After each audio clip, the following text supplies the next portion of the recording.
Amém, igreja? Amém! Glória a Jesus. Estou muito alegre com o Senhor Jesus por mais uma vez a oportunidade de ministrar a palavra do Senhor. E sem mais delongas, irmãos, abra vossas Bíblias. O Evangelho de Jesus Cristo, segundo escreveu João, capítulo de número 15. Glória a Jesus. Louvado seja o nome do Senhor Jesus. Louvado seja Deus. Aleluia, Jesus. O Evangelho de Jesus Cristo, segundo escreveu João capítulo 15. Glória a Jesus. Quem achou de amém? Amém. Quem achou de espera eu? Glória a Jesus. Vou estar lá. Eu sou a videira verdadeira e meu Pai é o lavrador. Toda vara em mim que não dá fruto tira, e limpa toda aquela que dá fruto, para que dê mais fruto. Vós já estáis limpos pela palavra que vos tenho falado. Está em mim e eu em vós, como a vara de si mesma não pode dar fruto, se não estiver na videira. Assim também sois vós, se não estiveres em mim. Eu sou a videira, vós as varas. Quem está em mim e eu nele, esse dá muito fruto, porque sem mim nada podeis fazer. Abra vossas Bíblias. João 16, verso 20. João 16, verso 20. Na verdade, vos digo que vós chorareis e vos lamentareis, e o mundo se alegrará, e vós estareis tristes, mas a vossa tristeza se converterá em alegria. Amém? Glória a Jesus. Pode se assentar, glorificando o Senhor com as palmas. Amém, igreja? Em nome do Senhor Jesus. Senhor, meu Deus amado, em nome de Jesus, que não seja eu, mas seja o teu Espírito Santo, que diminua eu e o Senhor cresça. Continua falando conosco, é que eu lhe peço, em nome de Jesus. Amém. Meus irmãos, a palavra do Senhor vai dizer que Jesus, quando ele vai começar o seu ministério, a Bíblia diz que tem levantes. A Bíblia vai dizer que no ministério de Jesus, quando ele começa a pregar a palavra, quando ele começa a fazer sinais, prodígios e maravilha, a Bíblia vai dizer que muitos que ouviram Jesus pregar queriam tentar matar ele, tentaram parar Jesus, mas só que a Bíblia vai mostrar que ninguém parou Jesus, ninguém conseguiu matar Jesus. Por que ninguém conseguiu matar Jesus? Porque Jesus ele mesmo diz: a minha vida ninguém atira, eu mesmo matei por amor do mundo. Glória a Deus. A Bíblia vai dizer que quando é chegado o tempo em que Jesus vai ser entregado nas mãos dos homens para ser crucificado, a Bíblia vai dizer que o Senhor ele vai chamar os 12 apóstolos, os 12 discípulos, e vai chamar eles para um particular. E que particular é esse? O Senhor é das últimas instruções para eles, o Senhor é os últimos ensinamentos a eles. A Bíblia diz que o Senhor, no capítulo 13, depois da ceia, a Bíblia diz que Jesus ele vai pegar o pé de Pedro, vai lavar os seus pés. A Bíblia diz que Pedro vai olhar para Jesus e vai dizer: mestre, não lave os meus pés, porque eu não sou digno. A Bíblia diz que Jesus olha para Pedro: é necessário que eu lave os teus pés. Jesus olha para Pedro e fala: o que eu faço agora você não entende, mas amanhã você entenderá. Porque Jesus vai lavar os pés de Pedro, porque Jesus vai lavar os pés dos discípulos. Era Jesus ensinando para eles que quando ele fosse morto, quando Jesus fosse subir ao céu, os discípulos teriam que manter a comunhão, os discípulos iam ter que manter a humildade, os discípulos iam ter que manter o amor. Por quê? Porque Jesus olha para eles e fala assim: olha, vocês já têm que trabalhar uns aos outros, ajudar uns aos outros, amar uns aos outros. Mas só que a Bíblia diz que no meio deles tinha Judas Iscariotes, traidor, andava com Jesus, comia com Jesus, mas ainda não era de Jesus.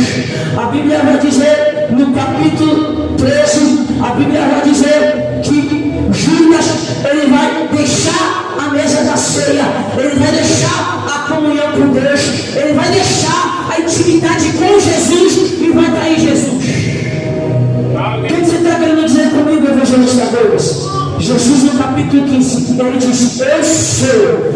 videira verdadeira. E o meu Pai, Ele é o lavrador. Toda vara que está em mim dá fruto. E eu limpo ela. Para quê? Para que ela venha dar mais fruto. Mas toda vara que não dá fruto, atira e é lançada no fogo. Judas andava com Jesus, mas não pertencia a Jesus. Judas andava com Jesus, mas ele não tinha comunhão com Jesus. Judas andava com Jesus, mas não estava na videira. Ele era vara seca, irmão. E quantos vezes foram na igreja, mas estão como vara seca, não produz fruto, não tem flor, não tem unção, não tem azeite. Judas, ele andava com Jesus, mas ele não estava na videira. No capítulo 14, a Bíblia diz que Judas já vai ter saído da comunhão. Judas vai ter saído da ceia para trair Jesus. E quando Judas sai, a Bíblia diz que Jesus olha para os 11 discípulos e para ele: não turbe o vosso coração, crede em Deus, crede também em mim. Na casa de meu Pai há muitas moradas. Se não fosse assim, eu vos teria dito: eu vou vos preparar um lugar. Porque Jesus estava dizendo isso? Porque Jesus sabia que ia se entregue na mão dos homens.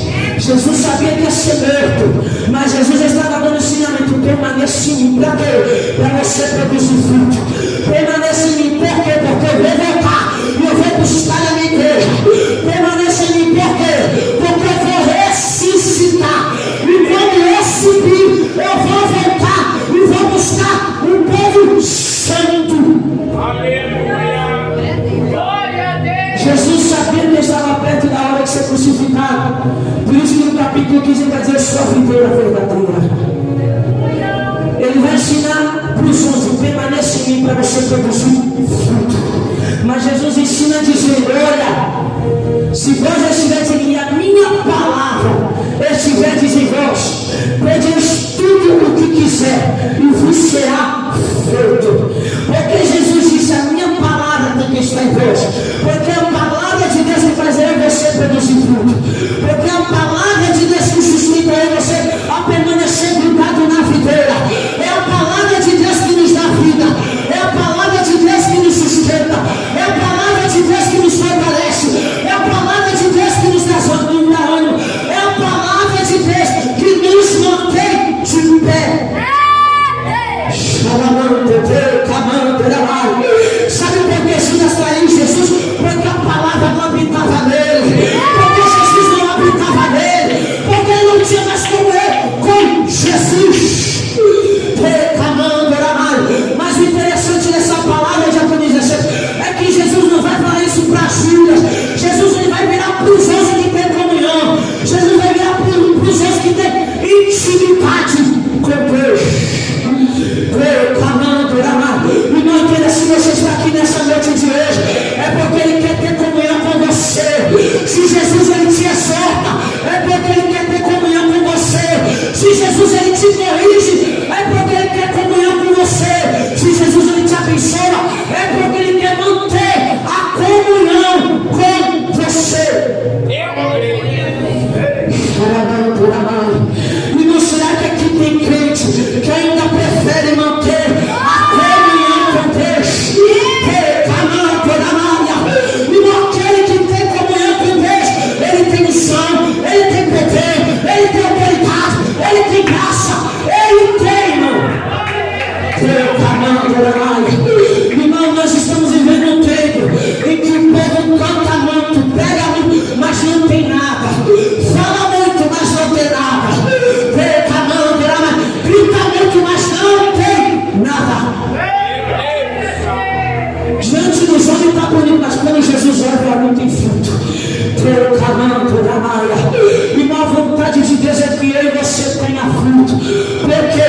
Porque quando eu e você tem fruto, que eu levo a dizer: olha, essa vara aí está tendo fruto, é porque está saudável, é porque está sendo alimentado, é porque está na videira, é porque tem comunhão com Deus. Jesus ele vai ensinar dizendo: permaneça em mim, eu permanecerei em você. E tudo quanto pedindo no meu nome, crendo, recebereis. Irmão, Jesus está dizendo: mantenha caminhando comigo. No capítulo 16, a Bíblia vai dizer que o Senhor, Ele vai continuar dizendo: olha, permaneça em mim, porque por causa de mim você vai ser perseguido, por causa de mim vocês vão ser perseguidos, por causa de mim vão te caluniar, por causa de mim vão tentar até te matar. Mas só que Jesus, Ele vai virar e vai dizer: olha, em verdade vos digo, você vai ficar triste, o mundo se alegrará, mas só que o Senhor converterá a tua tristeza em alegria. Porque Jesus estava dizendo isso? Porque quando Jesus morreu, a Bíblia vai dizer que os sacerdotes e fariseus vão comemorar, dizendo: agora nós matamos o mestre, agora nós matamos Jesus, agora nós calamos Jesus, agora ninguém vai ver mais Jesus fazer milagre, agora ninguém vai ver mais Jesus pregar, agora ninguém mais vê Jesus falar. Mas só que a Bíblia diz que no terceiro dia Jesus, Ele ressuscitou. Para quê? Para mostrar para o inferno, para mostrar para o diabo que a última palavra ainda vem de Deus. Irmão, Deus é especialista em converter maldição em bênção. Deus é especialista em converter a vergonha em honra. Jesus estava dizendo: olha, durante 3 dias o mundo vai rir de você, durante 3 dias o mundo vai zombar de você, durante 3 dias o povo vai glorificar que eu perdi, mas olha, no terceiro dia eu vou ressuscitar, no terceiro dia vai ter alegria, no terceiro dia a vergonha vai se tornar em honra. Irmão, olha para o irmão que está no teu lado, a tua vergonha vai se tornar em honra. Irmão, Deus é especialista em converter. É o exemplo. A Bíblia diz que para não perseguir a igreja era maldição na vida da igreja, mas Deus converteu capa, Deus apertou capa, Deus amassou capa, em vez dele pregador da palavra. Quer outro exemplo que Deus é especialista em converter maldição em bênção? A Bíblia diz que Balaão foi contratado para maldizer o povo de Israel, mas quando ele chega e vai profetizar maldição, a boca dele sai bênção. Por quê? Porque quem te chamou foi ele, quem te escolheu foi ele, quem te separou foi ele, quem te libertou foi ele. A Bíblia diz: nenhuma ferramenta preparada contra ti prosperará, e toda língua que se levantar contra ti, eis tu não condenará. Por quê? Porque isto é herança do servo do Senhor, e a justiça que de mim procede. Jesus estava garantindo para os discípulos: olha, vocês vão ser perseguidos, vocês ficarão tristes, mas a tristeza de vocês se converterá em minha alegria. Deus, Ele vai mudar cenário. Irmão, Deus, Ele é especialista. Irmão, que é exemplo, Ezequiel 37, quando Ezequiel profetiza aos ossos secos e vê um exército diante dele, a Bíblia diz que o Senhor vai olhar para Ezequiel e vai dizer: eis que os ossos secos são toda a casa de Israel, e eis que eles dizem: pereceu a nossa esperança, e nós mesmos estamos cortados. Mas o Senhor vai na boca de Ezequiel, portanto, profetiza e diz: eu vou abrir o vosso sepulcro e vos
vos envie outro Consolador, o Espírito Santo da verdade, a qual o mundo lá fora não pode receber. Por quê? Porque não o conhece. Mas Jesus olha para os discípulos e fala: olha, mas vós o conheceis, e ele habita dentro de vós. E se o Espírito Santo habita dentro de mim, então a porta pode fechar, mas eu já estou alegre. Tem a mão,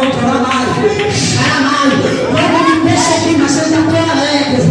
Tem a mão, pode o mundo inteiro se levantar contra mim, mas eu ainda estou alegre. Por quê? Porque eu carrego a presença de Deus. Tem a mão, não troque a tua cruz, não troque a presença de Deus, não troque a comunhão com Deus, permaneça grudado na videira, permaneça nele. Eu aprendi, lendo a Bíblia, que todas as promessas de bênção, todas as promessas de prosperidade, todas as promessas de ministério, todas as promessas de poder, todas que estão na Bíblia, elas só se cumprem quem está em Cristo. Porque quem não está em Cristo não vive a promessa. Eita Deus! Quem não está em Deus não vive a promessa. Irmão, quem não está em Deus não vive. Judas preferiu trocar e não levou a promessa. Pedro, ele achava que podia dar sua própria vida para o mestre, mas ele acabou pecando contra Jesus. Mas mesmo Pedro negando Jesus 3 vezes, ele não trocou a presença. Quando Jesus ele aparece na praia, Jesus já tendo ressuscitado. Quando João olha para Pedro, é o mestre que está lá na praia te esperando. A Bíblia diz que Pedro coloca as vestes, porque ele estava nu, e a nudez significa pecado. Ele coloca as vestes de saco, coloca a sua roupa de humilhação, ele entra no mar e vai para o encontro com Jesus. Jesus, quando ele chega, a Bíblia diz que tem uma fogueira preparada, tem pão preparado, tem peixe preparado. E quando Pedro chega, Jesus olha para ele: Pedro, tu me ama? Te amo. Então chega na Jesus. Jesus perdoou o pecado de Pedro, mas olhou para Pedro: você tem que fazer a minha obra. Eu te perdoo hoje, mas você tem que fazer a minha obra. Eu te perdoo, mas você tem que manter a comunhão. Por quê? Porque Pedro foi escolhido, Pedro foi separado. Jesus olhou para Pedro e disse: não é mais pescador de peixe, mas vai ser pescador de homens. Foi tão grande a obra, foi tão grande o fruto que Jesus fez na vida de Pedro, que na sua primeira pregação ganhou 5.000 almas para Jesus. Foi tão grande, Cristo, o fruto que Jesus fez na vida dele, porque ele estava na videira até Cristo, e foi tão grande o fruto que Deus fez na vida dele, que quando ele chega na porta formosa, ele olha para ele: eu não tenho prata e eu não tenho ouro, mas o que eu tenho, isso eu te dou. Em nome de Jesus o Nazareno, levanta e anda.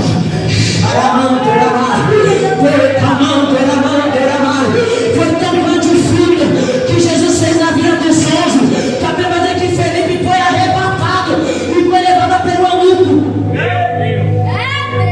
Felipe vai olhar para ele: olha, você entende o que você está lendo?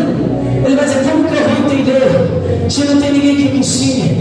Felipe olha para ele: pois agora eu te ensino hoje. Por quê? Porque eu aprendi com o Senhor dos Senhores, eu aprendi com o advogado dos advogados, eu aprendi com o médico dos médicos, eu aprendi com o Senhor dos Senhores, que é Jesus. Os 11 apóstolos, mas Paulo, que foi escolhido por Deus, foi tão grande a diferença, foi tão grande o que Deus fez, que a igreja só crescia. E quanto mais os fariseus se levantavam, mais a igreja crescia. Por quê? Porque a igreja estava grudada na videira. Então, nessa noite de hoje, nessa palavra. Permaneça obedecendo esta palavra. Permaneça na comunhão com Cristo. Não faça o que nem Judas fez. Trocou Jesus por moeda de prata. Permaneça com Ele. E não é coisa linda, Cristo, porque Pedro errou uma vez. Mas só que a Bíblia diz que quando Pedro ele foi pegado para ser crucificado, pensa que Pedro ele foi embora, mas eu quero permanecer. Eu vou permanecer, vou até a cruz. Eu não sou digno de morrer como morreu meu Senhor. Me crucifica de cabeça para baixo, mas Jesus eu não nego. A presença eu não troco, a comunhão eu não troco. Eu vou permanecer. Eu tomo posse. Ô glória! Não, nessa noite de hoje, permaneça com Cristo. Por quê? Porque quando a luta vier, quando o teu problema vier, ele vai ser especialista em converter, em mudar o cenário, em transformar em bênção. A G2:8, o Senhor vai olhar para o povo e vai dizer: olha, trabalhai. Por que trabalhar? Porque a glória dessa segunda casa vai ser maior do que a da primeira. A primeira casa foi destruída, mas a segunda que eu vou levantar, a glória vai ser dobrada. A Bíblia diz, em Êxodo capítulo 1, que quanto mais Faraó oprimia o povo, mais o povo crescia. Quanto mais você passar por luta, mais você vai crescer. Quanto mais você passar por dificuldade, mais você vai crescer. Por quê? Porque você está em Cristo. Não, você está em Cristo. A Bíblia diz que Jesus fez chupar de água acertado, espantado. Mas pensa que Jesus parou, não, ele continuou. A Bíblia diz que Jesus, na cruz, ele vai dizer: tetelestai, está consumado. Lá na cruz, enquanto o homem falava, agora nós envergonhamos Jesus, o sol lá em cima estava dizendo: eu estou honrando, eu estou lavando, eu estou libertando, eu estou rasgando o véu de cima a baixo, eu estou estremecendo a terra, eu estou mudando o cenário. Por quê? Porque quando Jesus na cruz diz: tetelestais, pastor Roberto, a Bíblia diz que o véu do templo que separava Deus e o homem foi rasgado de cima a baixo. A Bíblia vai dizer que aconteceu um terremoto tão grande que o templo se quebrou inteiro. A Bíblia diz que quando Jesus na cruz ele disse: tetelestai, a Bíblia diz que foi tão grande o milagre que a Bíblia diz que quem estava morto ressuscitou. Por quê? Porque Jesus foi até o fim, e a ordem para os discípulos é permanecer até o fim. Mas como eu vou permanecer até o fim? É tendo a presença, é tendo o Consolador, o Espírito Santo, que nos faz ter o crescimento, que faz a obra crescer, que faz o ministério crescer, que faz a tua vida crescer. Amém, igreja? Se coloque de pé, amém? Em nome do Senhor Jesus. Louvado seja Deus. Deus, eu quero agradecer a rica oportunidade. Deus abençoe a vida de cada um. Deus abençoe a vida do pastor Roberto, da pastora Alberta, a vida do bispo Evandro, a vida de cada obreiro da igreja. Amém? Agradeço a vida de cada um pelo imenso carinho que tem pela minha vida. Amém? E as palmas agradecem o nome santo do Senhor Jesus.